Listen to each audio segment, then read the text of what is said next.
Um, well, first of all, this program, I noticed it doesn't lend itself very well to digital transmission, and so most of the content I have to eliminate it. So this whole thing is kind of shortened down to like about 45 minutes or so. But still, I know that's kind of a long time. But one of the first things that I always talk about is how I came to know these things. When I was very young, one of uh, one of my grand uncles, my grandmother's sister's husband, he came over to our house one evening, and my dad and I were outside building sweat. And I don't know if you guys know what sweat lodge is, but every so often we get together and build a great big fire, heat up some rocks, and kind of haul them into a little pit inside of a tiny dome-shaped lodge made out of chokecherry, sometimes or not chokecherry, red willow, and we cover it up with blankets and rugs. And in the old days they probably use hides, but my dad and I were building a fire, and before we could get the fire lit, we had to get the rocks out of the sweat lodge from the previous time we went in. And my granduncle, he comes over, and he says, I'm just in time. And usually when they're just in time, it's after the fire's been lit, and the rocks are hot, and we're getting ready to conduct the ceremony. But Vincent, he comes over, and it's right before we even get the rocks onto the wood that we built, this pyre that we built for the rocks. And he says, I'm just in time. And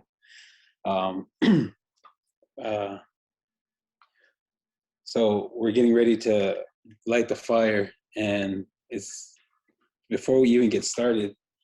And usually, like I say, it's after we're getting ready to go in. But he says to us, you've heard the story of a Star Medicine Child, and appropriately, my dad says, no, but maybe you could tell. We've heard a little bit about him, but we don't know the whole story. Maybe you could tell us. And so Vincent, my granduncle, he starts to tell the story of this young boy who's really come to unfortunate circumstances. He's an orphan. He's being raised by his father's family, and they don't treat him very well. And he doesn't have any brothers or sisters, and not a lot of family. And so he kind of gets abused. He gets the short end of the stick a lot. They play a lot of jokes on him, and things are just bad for this kid. And then the star sees him and sees how unfortunate he is, and takes pity on him and sends down his power. And in the old days, we'd say he adopted him. He took him under his wing, and he gave him this power that he performs a little ceremony, and he sings a certain song, and he becomes invincible. And if he does get wounded, all he does is spit on it, wipe away his wound, and he's okay. And another part of his power is that when he gets older, he does the ceremony, he sings his song, and then he becomes a younger man. He sings it 4 times until he becomes a very young boy again. And then he lives his entire life over and over again. And he goes through these 5 lifetimes that, he has all these adventures. He slays all these monsters, acquires a lot of magic, and he kills a lot of, what we call medicine beings. And he kills a lot of these guys. And at the end of his life,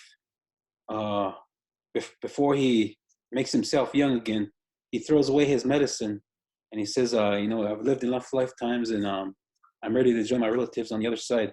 And so he throws away his medicine, and so that nobody uses that again, because he believes that it's such an unfortunate medicine that nobody should live forever. And by the time Vincent gets done telling this story, we've built a fire. It's taken a lot of time to heat these rocks red hot. These are volcano rocks, and they hold a lot of the heat. And so, it takes a long time for them to get red hot. And when they do, we throw them into the sweat. And, we're in the sweat lodge ceremony for about maybe 45 minutes.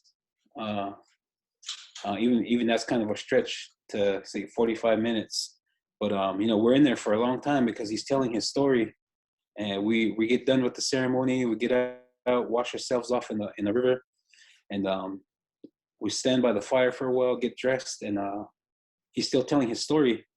And we go inside, and my mom's made us a stew to eat and some fry bread, and we get something to eat. And one of the things that these older people like to do, these older native people, is they take this hardtack, maybe pilot bread. It's kind of like pilot bread. They take this hardtack, put butter on both sides of it, fry it on a frying pan, take it out, put some jam on there, and dip it in coffee with a little bit of creamer and sugar. And that's one of their favorite things to do after a meal. And tell these and visit with each other. But this whole time, Vincent is telling this story about all these adventures that this young boy has. This star medicine child. And by the time he gets done telling it, it's about 11 o'clock at night, and it's a school night. But I stay up and I listen to this entire story. And after he's done and he leaves, I tell my dad, man, we should invite him over again, man. I like his stories. And so my dad tells him, and he invites him over again. And he said, my son wants to listen to some of your stories. And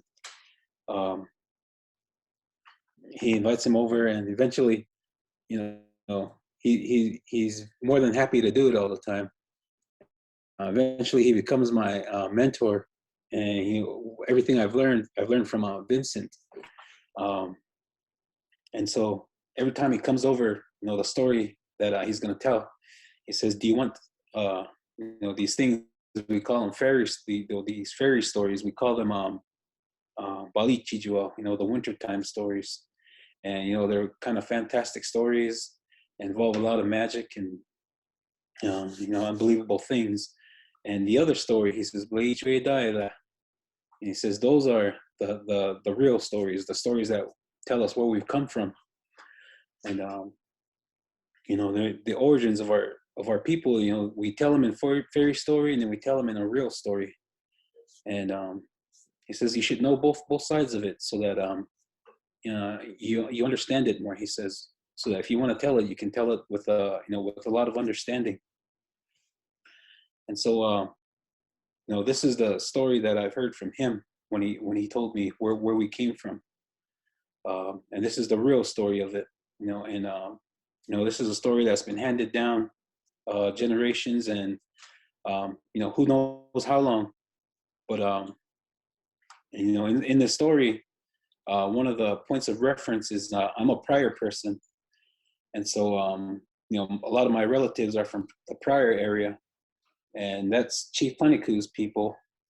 And when they brought us over to this reservation here where it is now, and all these chiefs were choosing where they're going to stay, Pleniku says, I'm going to take my people to the prior country, because that's where a lot of good memories have been had by our people. And we have this winter camp up there in the Prior Mountains. It's just along Sage Creek. And, there's like a microclimate up there, so that during the winter, it doesn't get too cold, and it doesn't get too snowy. And it's a pretty mild winter up in that country. And, it's a place where they can kind of have some predictability. They know it's not going to get too bad. And up in that area, there's still a lot of teepee rings in that area, the Sage Creek area. And we call that the Arrow Mountains. And one of the reasons why is all winter long, they chip away at their arrowheads, make them sharp, until the prior country, the prior creek area, we call that the Arrow Creek, so that when the winter breaks and they're going down the Prairie Creek. Now they're able to gather these arrows, a lot of good wood for making arrows in that area, and they follow that Prairie Creek all the way down to the Yellowstone River, and from the Yellowstone River they go west towards the Crazy Mountains, and then that's where all the bands of Crow come together. But in the Prairie Mountains, there's this place. It's got this picture of a cave painting of a buffalo up on the ceiling, and when the sun strikes it in a certain way, we know it's time to move camp. And so when a certain person is in charge of watching that painting, so that when the sun strikes it in that certain way, he'll come gather the people and say, "Hey, it's time to move camp." And for a long time, when he took me up there to show me that buffalo up on top of that cave, and I thought maybe it can't be that old if it's made out of charcoal and it's exposed to all these elements. It can't be that old. But the archaeologists that have been through there, they take scrapings of it, and they come to the conclusion that it's over 10,000 years old, that place, because there's sediment on there that's been leaking down from the top of the cave and covered that charcoal that take over at least 10,000 years for this layer of sediment to set in. And so that's at least 10,000 years that thing has been there and that we've been using it. And that doesn't say that we made that, but it's something that it's something to consider, that maybe we did make it, maybe we've been here that long, because there's a lot of traffic in that area. The Bad Pass country, down in Lovell, there's a lot of rich archaeological sites over in that area. But when this story took place, of how we came to be here, we don't have a date on that, but it's been coming down for generations. And when he told me, he always say us. He always puts himself in that time, and that's kind of like our connection to that time and to this identity that we have. He says, when we first came here, this was in the Minnesota country, a lot of the many lakes country. We call it it's a Sioux word, Minnesota, many rivers or many lakes country. And so we were in that area first, he tells me. And at the time, it was just us and there was nobody else. And so life was good for us because we could go wherever we wanted. We could hunt, gather roots, gather fruits, camp, drink water wherever we wanted. There was no one there to hinder us. And life was so easy and so good for us that our families just got bigger and bigger. And our people were more and more numerous. And we're able to cover more country. And eventually we come across one group of people. And they weren't part of us. They weren't part of our family, we call it. They were somebody else. They're over there talking, and they're communicating with each other and they're understanding each other. But we don't know what they're saying. It's almost like their tongues are upside down. And so we call them the upside down tongues people. And we call them the upside down tongue people. And we kind of avoided them because the way they did things was different from the way we did things. We made a shoe, we took a solid piece of leather, sew another one on top of it, and then put our foot in there. But the way they make their shoes, they take one piece of leather, wrap it around their foot, and tie it up on top. And so we kind of go between calling them upside down tongue people and the moccasin top people. And so they did things differently. We avoid them because we have this superstition that if we adopt any ways that we don't completely understand, and then we make a mistake because of our own ignorance. Something bad might happen to our people, and so we stay away from things that we don't completely understand. And so they did this to these people, kind of avoided them. If they're over here gathering roots, we'll go someplace else. If they're over there in our hunting grounds, we'll find another place to hunt. It's no big deal, because the earth is so big and it's so good to us, and there's just us and them, that it's no big deal to go and look someplace else. And so they avoid them for a long time, but life is so good for us, and our families keep getting bigger and bigger. The same thing is happening to these guys. Their families are getting bigger and bigger, and eventually we go to this camping ground and they're already there. So we avoid them and go someplace else, and somebody else is there. We go to another camping ground for a winter campground, and somebody else is there, and we can't find a place to stay, and we start staying with each other, and our camps are getting bigger and bigger until it's no longer healthy for us to be so trapped in this area, to live in this one area. And so somebody has an idea, and they say, hey, why don't we go down there this time and run them off with some sticks and make a lot of noise, and kind of scare them off and run them off so that we can camp there. And so they follow through with this idea. They go down there, scare everybody off, and then they're able to camp there during the winter.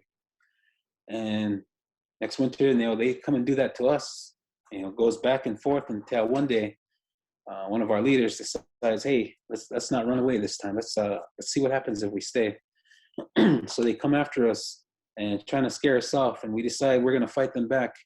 And it goes back and forth until somebody gets killed. And things start to get serious after that.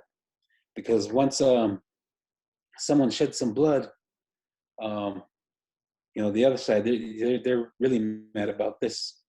And they start coming after us, trying to kill us. And it goes back and forth until so many of us die, so many of them die, that we're not just avoiding each other anymore. We're kind of hiding from each other and kind of watching each other. What are these guys doing over here? Are they going to try to attack us? And there's a lot of mistrust. We can't understand each other. We can't communicate. And the only thing that we have in common is that we're killing each other. And it gets so bad that all of our chiefs come together and they say, we've got to try to talk to these guys.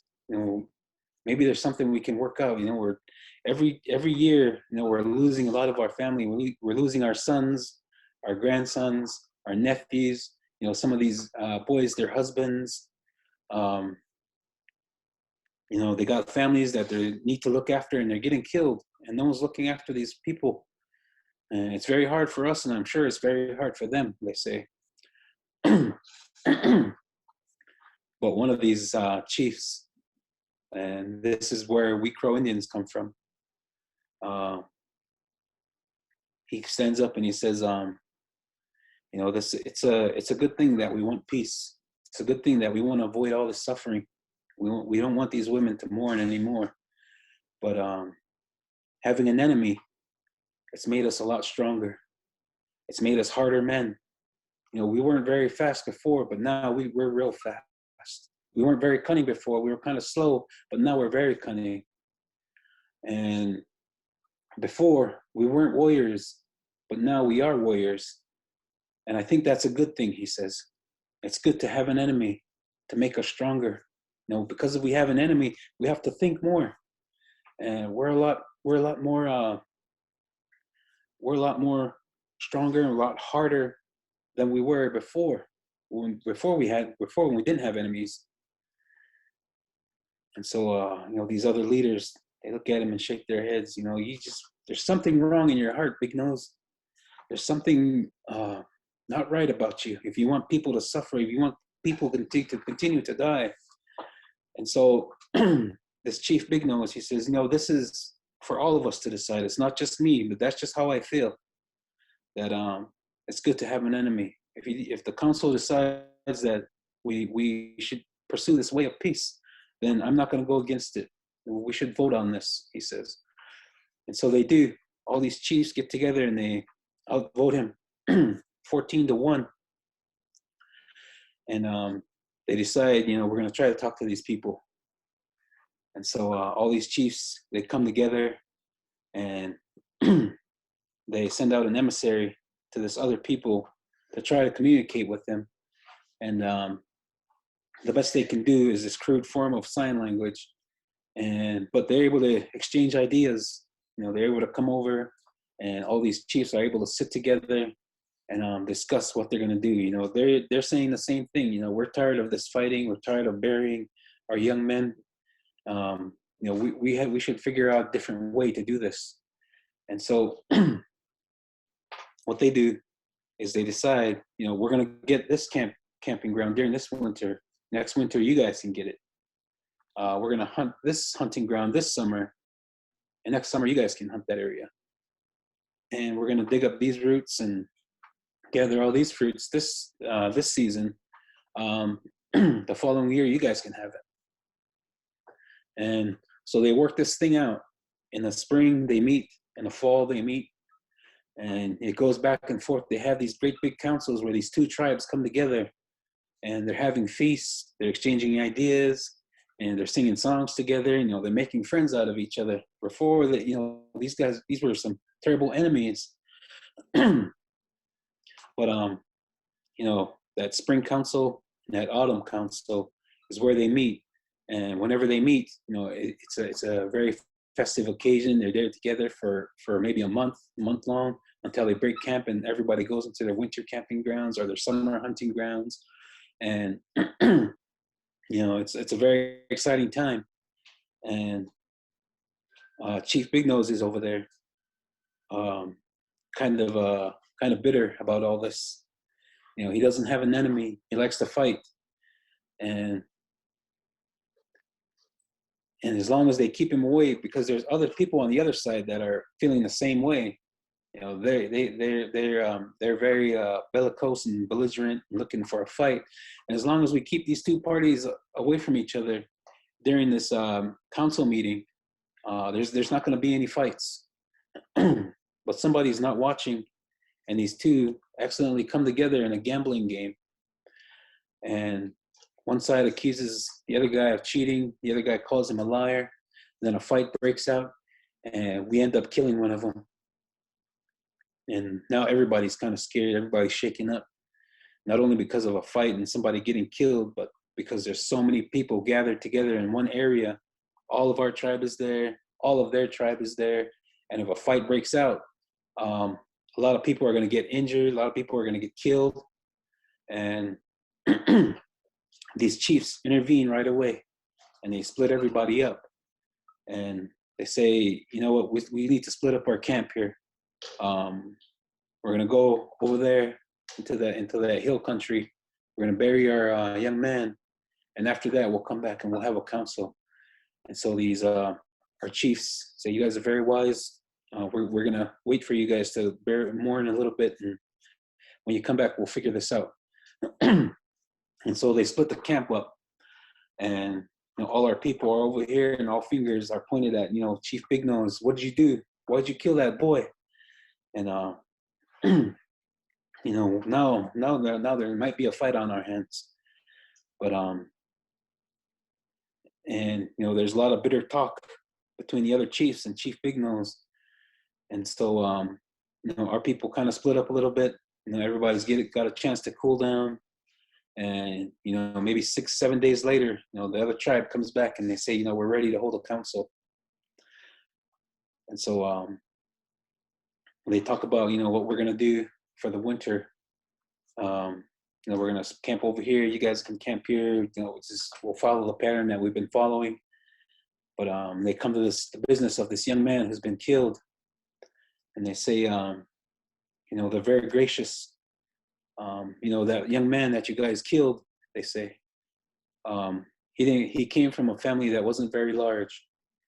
And so this winter, the women folk are going to be suffering, because they don't have that young man to bring in the meat, to bring in wood, to do all this stuff, so that the women folk in his village can be warm and have something to eat. And so they come to the agreement that our side will send a young man to them to help them help that family through the winter, and in the spring they'll come back, and they'll come back peacefully, they'll leave peacefully, and they'll come back peacefully, and this whole business will be behind us. And all our chiefs, they say, you people are very wise, you upside down tongue people are very wise. We're going to come to hold our council, and we'll pick a young man to send. And so it's not a festive celebration like it was on these last council meetings, because all our chiefs come together, and then right away, Big Nose, since it was your family that killed him, you should send a young man. But Big Nose, he's over there and he shakes his head. I'm not going to. And they said, but you've killed somebody and you've got to pay for that. He says, well, if I send any of my young men to those people, they're going to abuse him. They're going to say bad things to him. They're going to try to break his spirit. And I'm not going to send any of my young men out to be a slave, he says. And then these other chiefs, if you don't send a young man, there's going to be another war. The fight's going to break out. But Big Nose, he says, well, we'll fight them, he says. We fought them before, and, we're better men because of that war. And so there's just no talking any sense into Chief Big Nose. Another chief, he says, I've got a young man in my camp, and, he's got a very strong heart. Nobody's going to break him, he says. I'll send him, and we'll see him again in the spring, and he'll come back with a lot of great honors and a lot of good stories from our friends. And so they send this young man, and he goes with this other tribe for the winter. We come back and meet in the spring, and they ask about, hey, we sent the young man with you last in the fall. Did he come back? He says, oh no, that family's on the other side of the Great Lakes. It was a hard winter up there, so maybe they'll come back in the fall. And so the fall council comes around, and they ask about him again. Hey, we sent the young man with you in the fall, and in the last fall. Did he come back? He says, winter came early on the Great Lake, on the other side of those Great Lakes, and so his family must have got snowed in. They should be here in the spring this time. So the spring council comes around. They ask again. We sent the young man. They didn't make it. They ask again in the fall, ask again in the spring, and eventually, the family kind of gives up on it. They believe he's probably been killed, and the family that sent him has a very bitter heart towards Big Nose. And after the council, this chief, he comes together with all these other chiefs, and he says, that Chief Big Nose, he's made a lot of trouble for us. If we keep him around, he's going to make more trouble for us. So I think the best thing is to, kick him out of our family. And so these chiefs all come together, and they kind of agree, and they hold a council, and they break the news to Chief Big Nose. And they say, you've made a lot of trouble for us by killing that young man. And, a lot of families have gone through some hardship because of it. And so we don't want you in our family anymore, they tell him. But this is good news to Chief Big Nose. He's not hurt by it at all. And he says, this is a good thing, because I'm going to go and look for some enemies to make me a warrior again. And he addresses everybody in the council, and he says, if there's any young men that want to join me in my family, we're going to go and look for enemies so that we can become warriors again. Those people, we're not going to fight them because they're your friends. But we want enemies. We want to become warriors. And so, a lot of young men kind of join him. A lot of young men from all these other chiefs' families. And before he leaves, he says, one day, those people over there, they're not going to have enough to eat one winter, and they're going to come and fight you for your food. And when that day comes, we're not going to help you either. And we're going to remember this day that you kicked us out of the family. And when that day comes that those people fight you, we're not going to come to help you. And so Big Nose takes his people and he leaves that country, the Many Rivers country. And eventually, those people that our people have been going against, they end up fighting again. The people that we left behind, our mother tribe was the Sioux people. We call them Sioux, but there are three different people composed together to make one. We've got the Nakotas, the Lakotas, and the Dakotas. And most of those people over there in Minnesota, they're still Dakota people. They speak in the Sioux language, and then the Lakotas, the ones that the world famous Lakota that have been at war with the U.S. And then the Nakota, they're a sacred people. They're over there in charge of the Redstone Quarry. Nobody makes war on these guys because they're friends for everybody. They're doing a sacred work, and so the Nakotas, they don't see a lot of war enemies, but the Lakotas are the ones that we Crow Indians, we kind of go up against them a lot, and it's not all of the Lakotas either.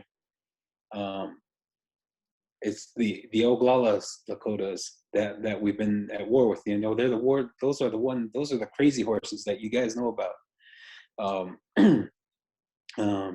Sitting Bull, Red Cloud was one of our old friends.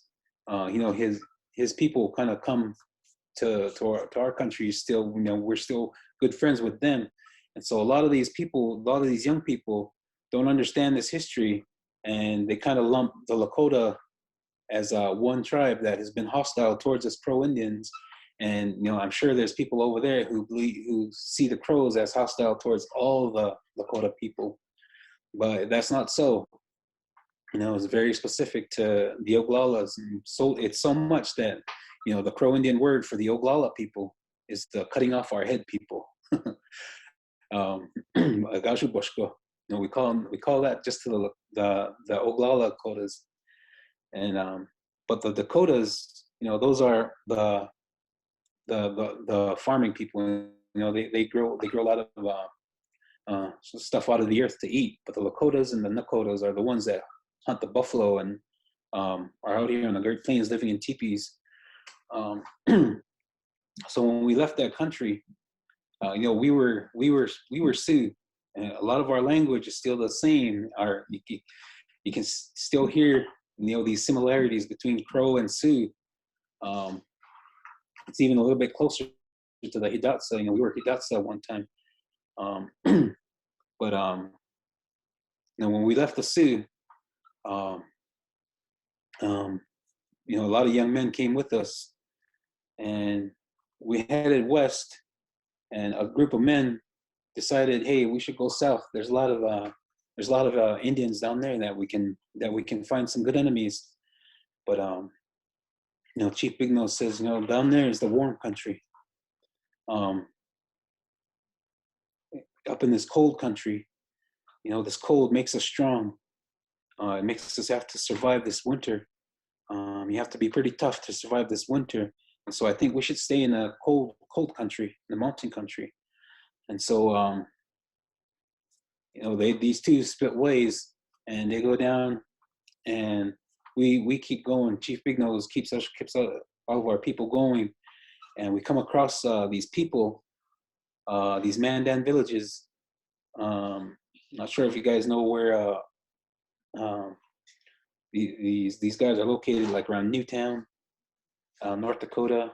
There's still a lot of the three affiliated tribes in that country, but along that Missouri River country, there's a lot of these. They used to be all over the place, and we come across these people, and they're living in these dirt lodges, and it's nice and warm in the winter, and they grow this very special superfood that keeps them fed, and they're living very well. They're living very comfortably, but it's so comfortable that it's kind of unsettling for Chief Big Nose. These guys, they got so much food, they don't have to worry about it. And that's corn. They're growing corn over there, and they're able to store so much of it that one day this enemy tribe comes from the north and raids the entire village and takes all their food stores and steals a few women steals some women and children. In the old times they would steal women and children so that they could take them and make them become members of their own tribe to kind of increase their numbers. And so they were doing that. Came and harvested these food stores, harvested some women and children, and took them back. And Chief Big Nose sees this, and he questioned. He followed their lead, and he kind of questioned it. Why did you not fight these guys off? And the chief of them, he says, well, we've got plenty of food, and the women and children that they take, they're not going to harm them.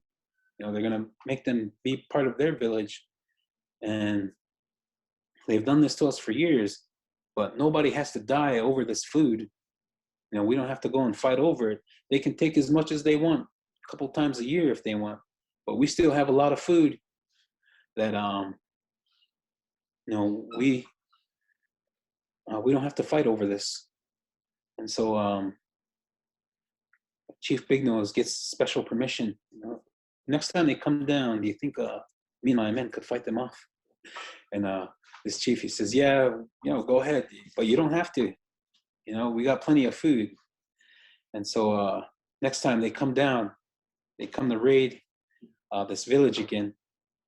But they don't know there's warriors there this time. And so Chief Big Nose and his men come out of the woodworks, and they do some work to these people, and they're not expecting it, and they get steamrolled by Chief Big Nose and his men. They're coming to think that they're going to do that again, but there's warriors there this time. And so they kill all of these guys except one. And Chief Big Nose takes him off to the side, and he says, hey, you tell your people that they're not going to do this anymore. And if they try this again, this time we're going to kill all of you guys. We're not going to leave anybody alive to tell the story. And so they send him off. He goes back up north, and he finds his people, and he's really shaken up. He goes to his chief, and he says, those guys, they got warriors now. If we all go down, they're going to try to kill all of us. And he's really shaken up. But this chief, he gets really mad. Oh, get the men together. We're going to find out if they're going to kill all of us. And so he takes his men, and they ride down, and they come to that village, and Chief Big Nose is over there with his people waiting, and a great big fight breaks out, and a lot of people get killed. There's a lot of bloodshed, and at the end of the day, nobody's won anything. These guys, they take their people home. Chief Big Nose, he loses a lot of young warriors, and it's a bad day for everybody. But Chief Big Nose says those were some good enemies. We should follow them and see where they go, so that we can find a country near them. And so this Mandan guy says, "You guys are crazy. You guys are something else." And so Chief Big Nose takes his people, but some of Chief Big Nose's people, they like that country. They like this people. They like the fact that they've got food to eat all the time, and that they're never going to go hungry. And they decide to stay. And they decide, this is the life for us. This is what we've been looking for. So we're going to stay here and live this life with them. And Chief Big Nose says, well, one day, you're free to come back to us. We're going to go and find a new country for us. And when we find it, we'll come back and tell you where it's at. And so Chief Big Nose does this. He goes off and he finds another country, and keep an eye on where these people are. And these guys are the Blackfeet Indians way up north. And so we find a country in the Yellowstone country. We call it the Elk River because there's so much game there. And life is going to be good there because we've got enemies up north.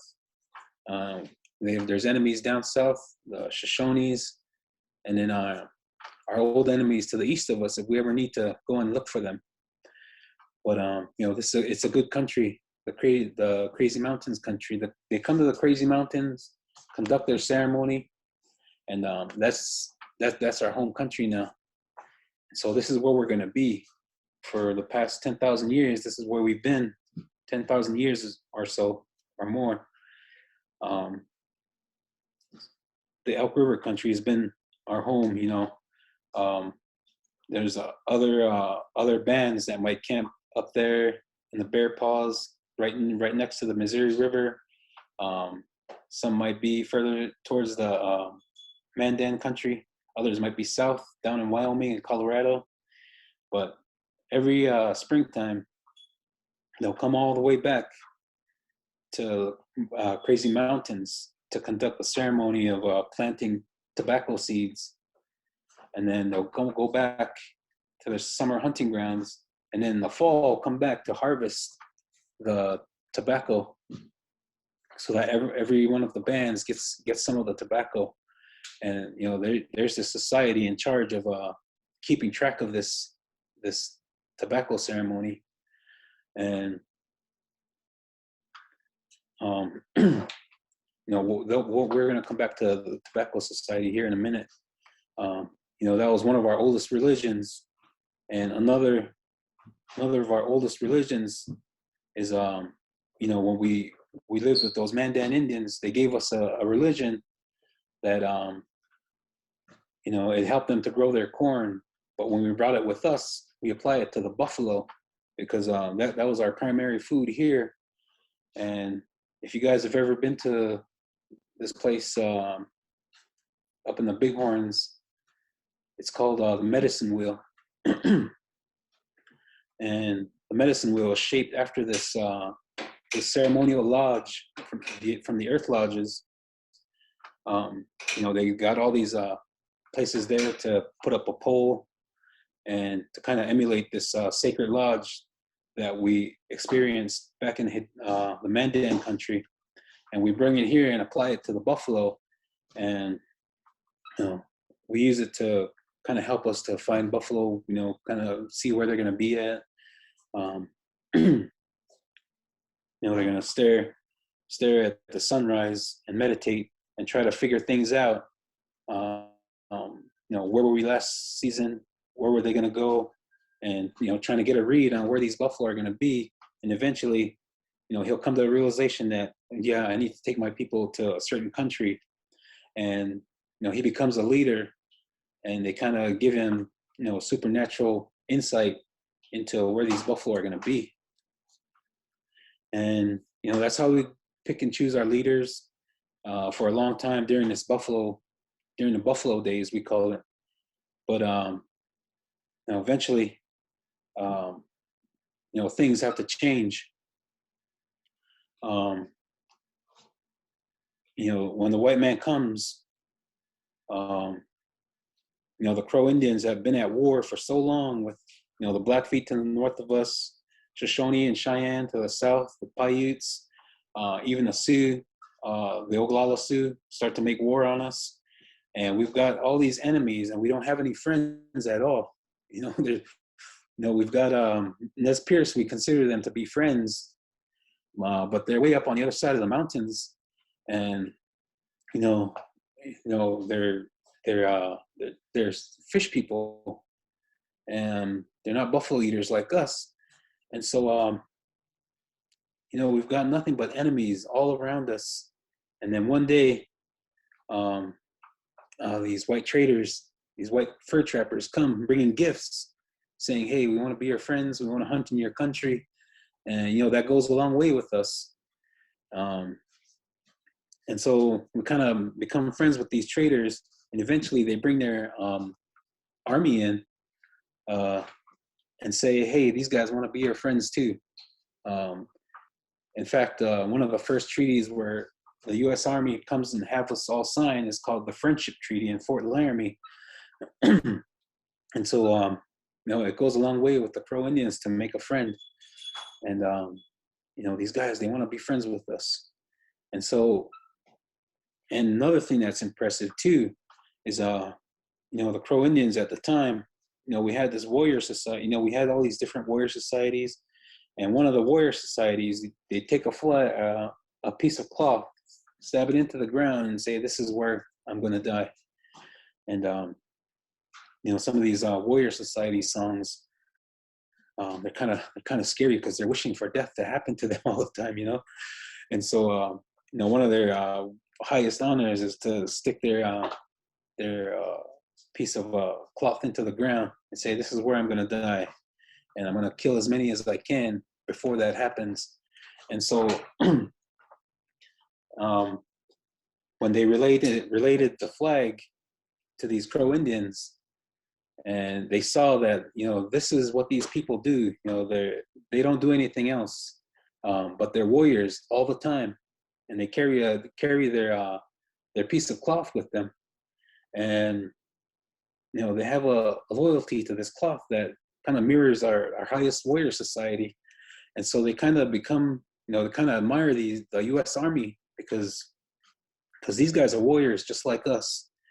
And so they become good friends with the U.S. government, and because of that, they're able to make all these reasonable concessions so that they can maintain their way of life, and maintain our language, maintain the religions that we do have, and just this way of life that we've had for a long time.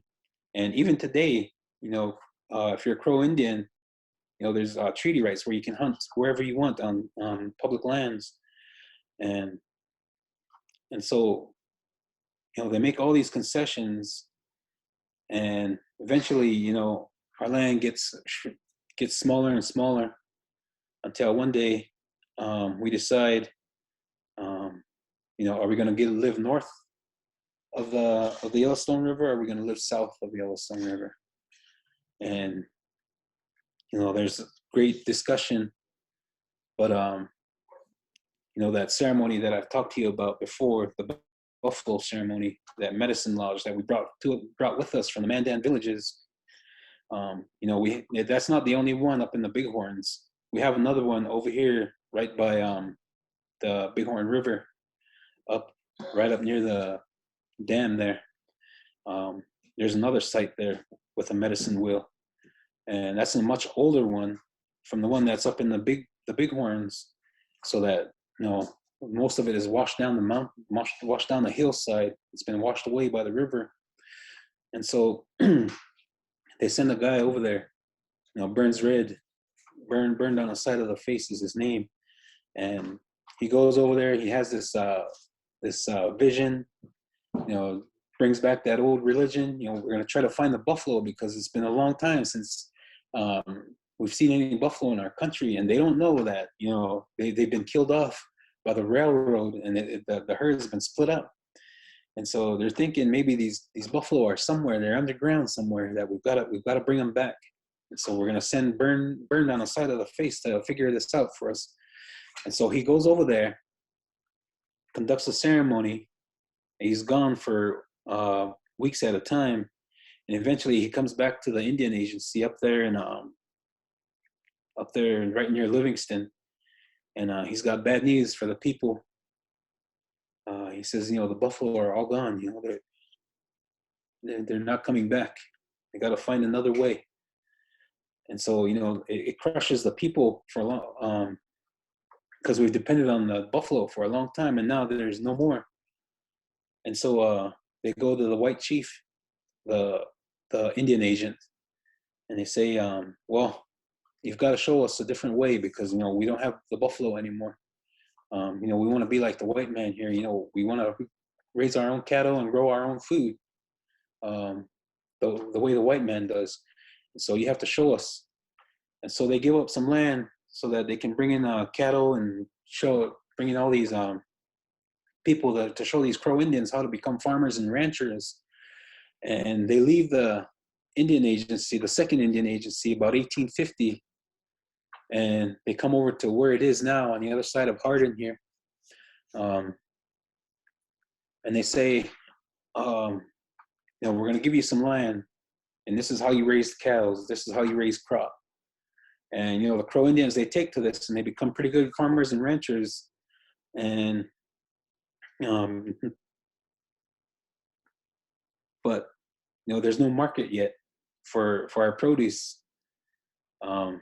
So the Indian agent says, you know what, we should have a great big livestock exposition, so that people can come and see what the Crows have to offer, and maybe they can buy some of this. And so they do. They have a great big agricultural exposition in the fall around harvest time, and they have these contests. Who can grow the biggest pumpkin, who can grow the most handsome looking squash. And they have all these different contests because Crow Indians, they like to have these contests. And and then this exposition is so successful.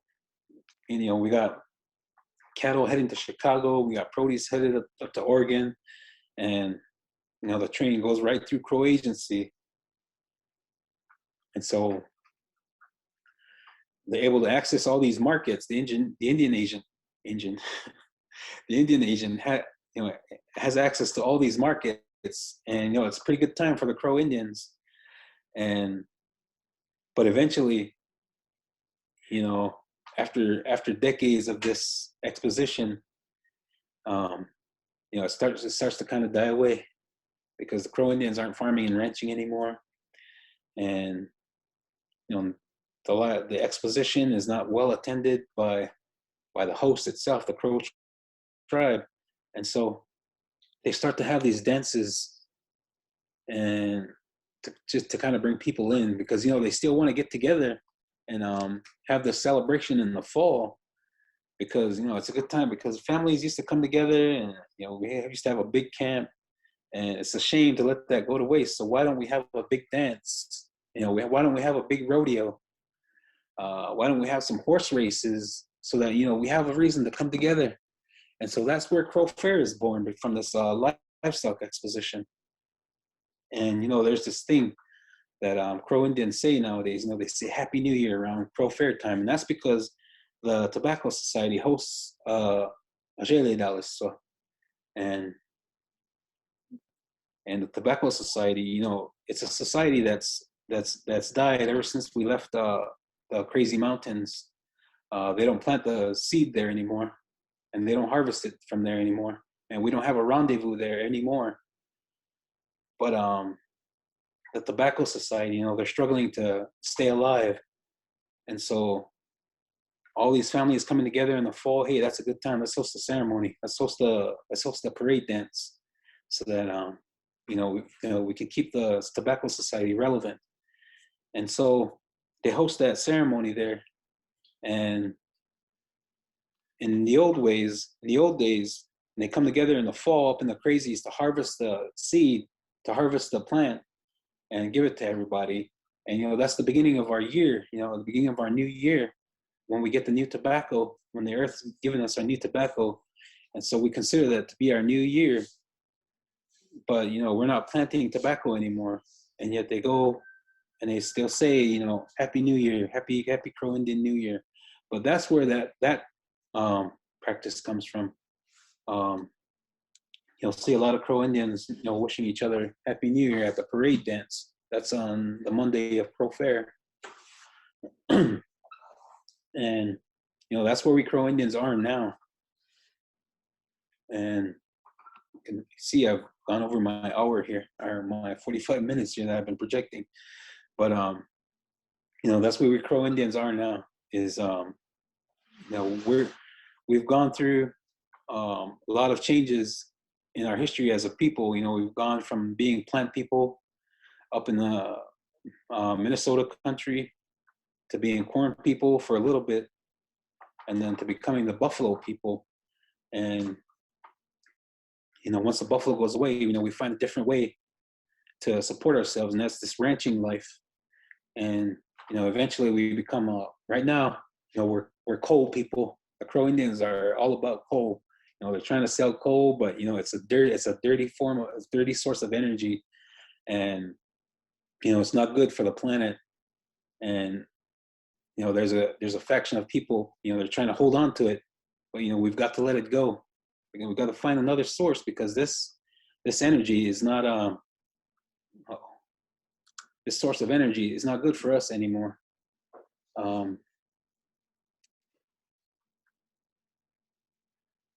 Okay, I'm just now seeing these questions. Yeah, I was just going to pop in and say we've had a couple of people ask some questions. Someone just asked, will there be Crow Fair this year? Yeah, this last Crow Fair, we had to skip it because of the pandemic, and this Crow Fair is kind of uncertain too, because we're not sure if this this disease is still gonna be around, or if we're eventually gonna overcome it. But there's still, Montana's lifted its mask mandate, but the Crow Indians, they're still kind of wary about this sickness, because it's taken a huge toll on the Crow. There was a point there where we've lost somebody, a couple people every week for a couple months straight, and it was pretty bad. And about Poe. Oh, go ahead. Yeah. I was just going to read these questions out to you. Yeah. Somebody earlier asked a question about storytelling. How prevalent is storytelling in the tribe nowadays? And are stories written down or only passed down orally? Yeah. Well, the white man, Stan Lee, he's a pretty good storyteller. So a lot of these kids, they like to hear his stories. They're lining up to watch the Black Panther. They're lining up to watch the Avengers. These young people, they don't want to hear too much about, Star Medicine Child anymore. So, we're competing with Stan Lee here, and it's pretty tough. But yeah, it's not very prevalent anymore. Storytelling, it's something that we might do in the sweat lodge, but that doesn't afford a lot of time. But yeah, it's not as much as it could be, I suppose. Someone else asked, how are Crow connected to coal and jobs in that way? Okay. There's a lot of money that comes into the tribe from the Crow from the coal. It's how the tribe makes payroll. It's how the tribe, it's so much that we give out money from the coal revenue 3 times a year, once in around Easter time, Christmas time, and Crow Fair time. 3 times a year, everybody, every man, woman, and child in the Crow tribe gets some of that coal money that comes in, and they also use it to fund social services. A lot of getting out a lot of food to some of the elders, and just to keep our Crow government, up and running. They use it to make payroll, and a lot of people, even though they're not directly working for the coal company, they're working for the tribe, who gets a lot of money from the coal. But there's still a lot of Crows that work at the mine, and those jobs are fewer and fewer and fewer these days. And I'm pretty sure we're going to see the end of coal here in the next couple years. So yeah. There's another question. I think you covered this answer, but just to make sure, what superfood is it? Corn? And I think you touched on that just now. Yeah, it is the corn. We that corn. We still kind of eat it ceremonially in a lot of our religions. The Peyote people, they have a very sacred breakfast at the end of their night, and corn is always part of it. And so yeah, it's corn. It's a superfood. And then there was a question in the chat box. What about other subsistence things like elk, deer, antelope, fish, and berries? besides just the buffalo, are there a lot of stories with these? Yeah, mostly the food source is mostly elk and buffalo. Um, it, Deer and antelope. Antelope is something that they don't eat very often. They'll eat it sparingly with buffalo just to kind of flavor the meat a little bit, flavor it with a different flavor. But deer is always considered to be like a starvation food. If you're starving, you might have to kill a deer because it doesn't have very much meat, and it's a lot of work to get that meat off of that deer. But it's just as much work to get meat off of a buffalo, but there's just so much more of it that it's a more efficient kill is to go after a buffalo. But yeah, they still do eat a lot of elk and antelope and deer, but not so much fish. There's even they kind of stay away from fish. Um, it's not considered to be a food.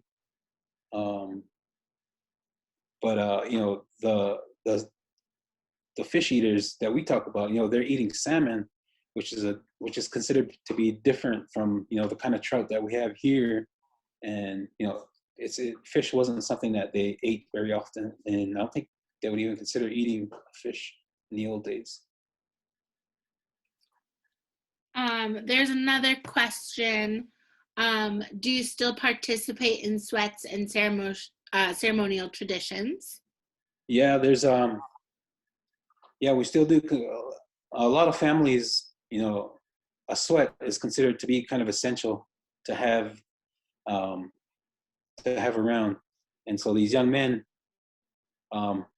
nowadays, they say there's these 4 sacred things that every young man should have. One of them is a chainsaw. Another one is 4-wheel drive, and there's these 2 other things, but these things are related to having a sweat, because you need a chainsaw to harvest enough wood to build a fire, and you need 4 wheels. You need a 4-wheel drive to get out there to get some wood to go getting to get the lumber for the wood. And so the 2 of the sacred things nowadays is a chainsaw and a 4-wheel drive. So yeah, we still practice the sweat lodge. We still have Sundance ceremonies. We still have peyote meetings. And a lot of these, if they're more traditional, they'll go on a fast up in the mountain and suffer themselves to near starvation, and it's pretty extreme, and not a lot of people do that. And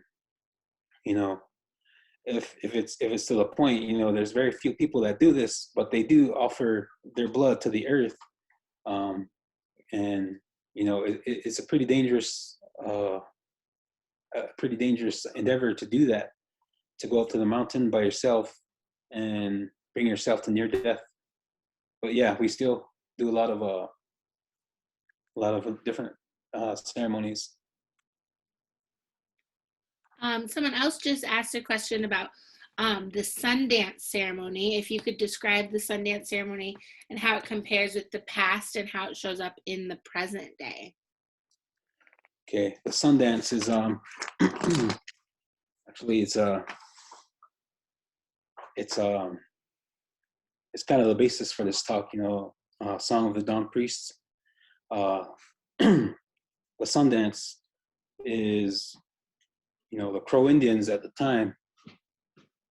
At this very young time when we first came here, one of our chief deities was the sun, and we called him Old Man.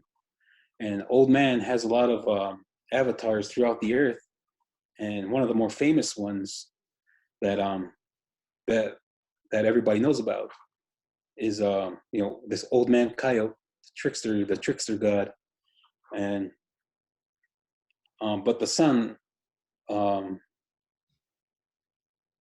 that medicine lodge that I told you about, the medicine wheel, we don't call it the medicine wheel. We call it Ashkisha, the sun's lodge. what they do is, they'll watch the sun rise, and in a brief moment when the sun breaks the horizon, they believe that they can look into where the sun is coming out of, just like if you're coming out of a teepee, and if you try to look beyond you, you can see inside the teepee, and inside the sun's lodge is all the wisdom that you're going to need to lead your people to prosperity, even just to have enough food. So when the Sundance, it didn't come to us as the Sundance first. It was this worshiping the sun, trying to get wisdom from the sun, because the sun is the one who made us. It was our creator. The sun was our creator. And so, we associate a lot of spiritual power to the sun. When before the creator made everything, there was this time and it was just himself, and they call them ducks, but these beings were able to swim in the water, fly in the sky, and walk on top of the water. And old man sends these guys down to the bottom of the ocean, bottom of the water, to try to find this mud to make the earth out of. And when the third one finally goes down, he gets trapped by a monster, and he says, all this stuff that you're trying to steal, it belongs to me, and you can't take it. And so this guy, he says, oh no, the sun sent me down because he wanted some of this. And he says, no, I hate the sun. And then they get into this argument, and eventually this guy escapes with this mud in his hand, and he comes out of the water, gives it to old man, and old man uses it to create everything on the earth. But eventually, this monster at the bottom of the water that we call Long Arm, he's going to come after everything.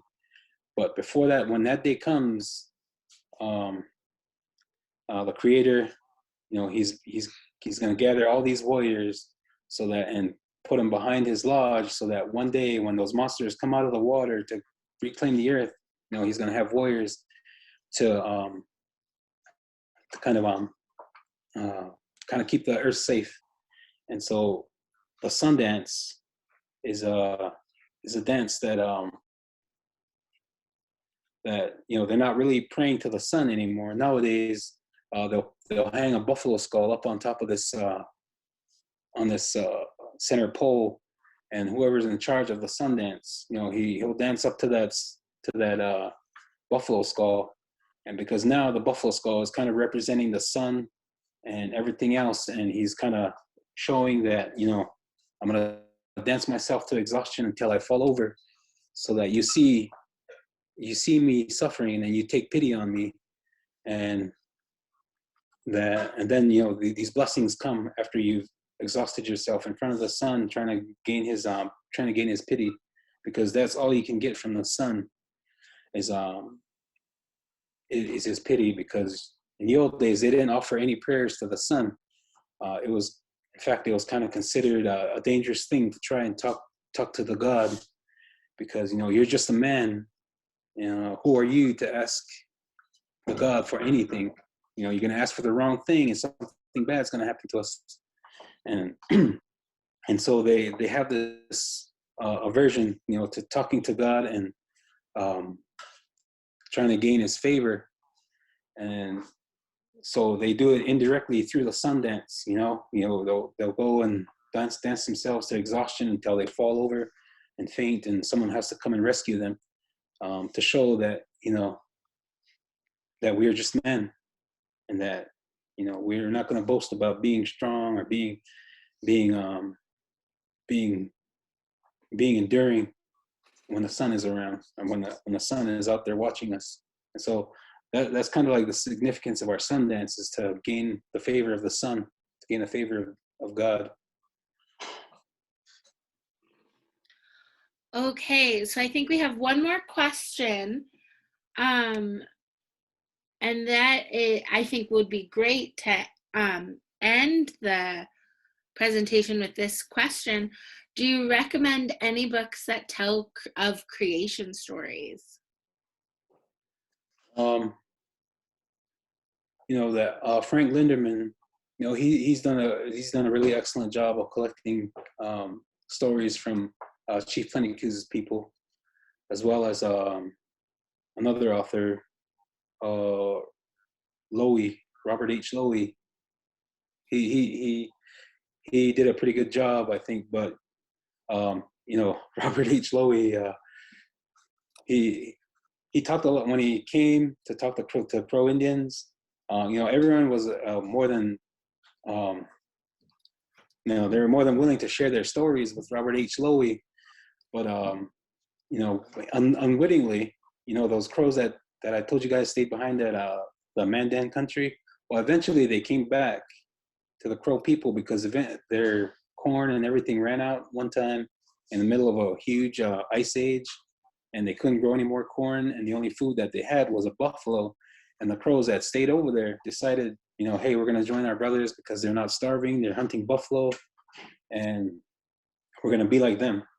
And so they came over, and they're kind of viewed as the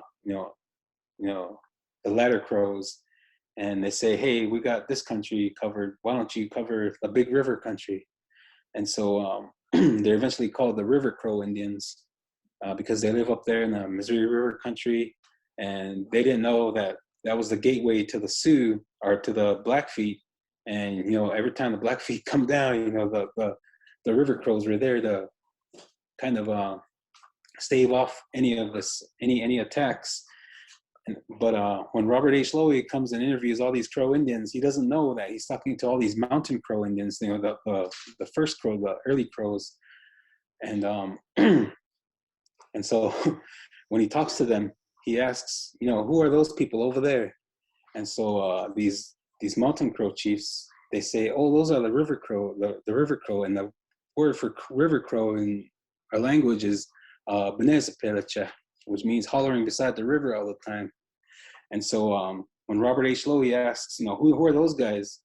These mountain crows, they'll say, those are the Benezapelagada, the dung beside the river people. And so, when Robert H. Lowy comes and interviews all these crows, he didn't know that this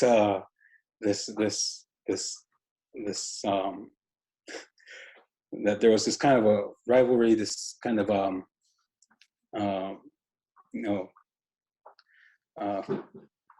division between the Crow Indians. And so that's why you kind of have to take his work with kind of a grain of salt and kind of watch out for stuff like that, because they're not the dung beside the river people. They're the River Crow people, the hollering beside the river all the time people.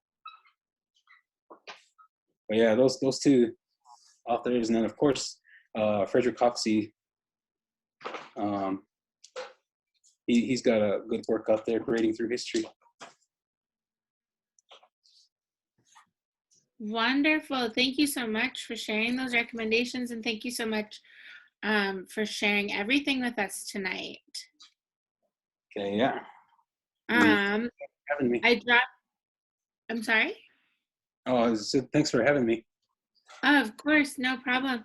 I dropped a little evaluation into the chat, so if you guys could give us a little feedback, that'd be great. It helps us out a ton, and it's totally anonymous. But with that, I think we'll let you go, and we will. All right, thanks. All right, take care. Thank you so much, everybody, for coming tonight.